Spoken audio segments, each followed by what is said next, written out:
Today's Tips to Jour mailbag question comes to us from Virginia. Robert, I need to replace the bridge of my guitar. Should I make a new one or purchase a pre-made one? Sean in Virginia.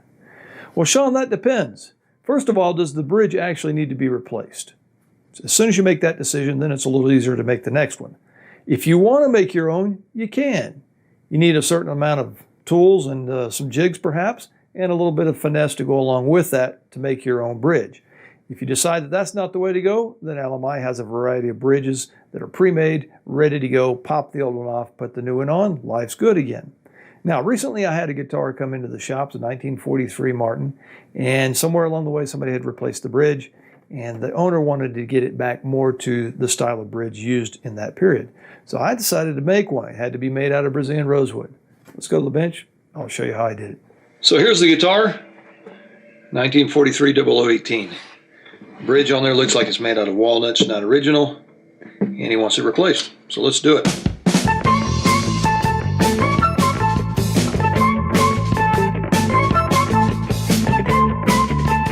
Now that the old bridge is off, let's go ahead and make a new one out of Brazilian rosewood that more closely matches the original style.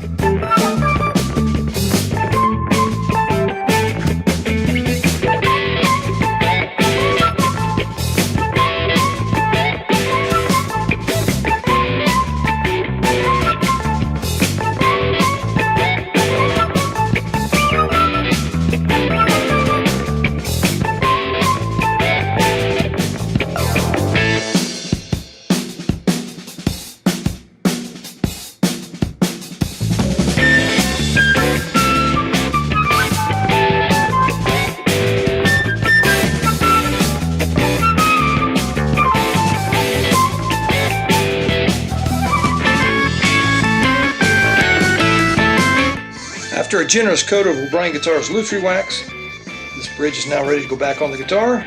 After a setup and some new strings, this guitar is ready for the stage again.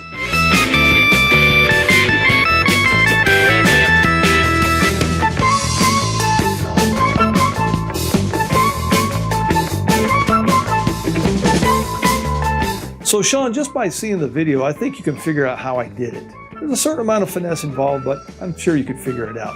Now, there's no shame also in just buying a prefab bridge and putting it on there. Either way, your guitar is going to be playable. Happy building.